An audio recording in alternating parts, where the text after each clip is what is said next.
बेकायदेशीर होल्डिंग उभारणीस बारामती नगर परिषदेचे मौन की सहकार्य, नदीपात्रात रातोरात सुरू असलेलं काम अपघातास आमंत्रण ठरण्याची शक्यता. राज्याचे उपमुख्यमंत्री तथा बारामतीचे नेतृत्व करणारे अजित पवार हे इंदूर शहराच्या धर्तीवर बारामती शहर स्वच्छ, सुंदर आणि नियोजनबद्ध करण्यासाठी सातत्याने पाहणी दौरे करत आहेत. शहरातील अतिक्रमण, अस्वच्छता व बेकायदेशीर बांधकामांवर कारवाई करण्याचे आदेशही त्यांनी वेळोवेळी दिले आहेत.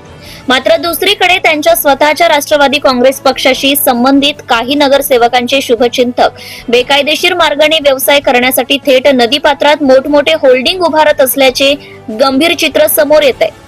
विशेष म्हणजे हे सर्व काम बारामतीकर झोपेत असताना रात्रीच्या अंधारात सुरू असल्याचं प्रत्यक्षदर्शींनी सांगितलंय.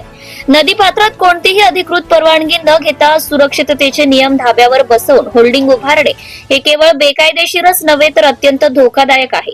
पावसाळ्यात नदीला पूर आल्यास किंवा जोरदार वाऱ्यामुळे ही होल्डिंग कोसळल्यास मोठी दुर्घटना घडण्याची शक्यता नाकारता येत नाही. अशा प्रकारचे काम सुरू असताना बारामती नगर परिषदेचे अधिकारी व संबंधित विभाग याकडे डोळेझाक का करत आहेत असा प्रश्न नागरिकांमधून उपस्थित होतोय.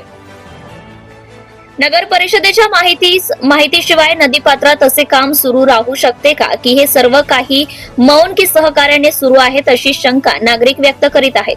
शहर स्वच्छतेचे आणि सुशोभीकरणाचे स्वप्न दाखवले जात असताना दुसरीकडे बेकायदेशीर होल्डिंग उभारून शहराच्या सुरक्षिततेशी खेळ केला जात असल्याचं चित्र चिंताजनक आहे. एखादी मोठी दुर्घटना घडल्यावरच प्रशासन जागे होणार का असा सवाल बारामतीकर विचारत आहे.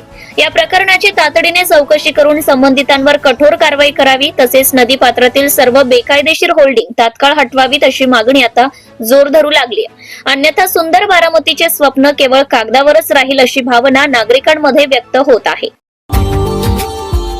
Subscribe now and press the bell icon. Never miss an update.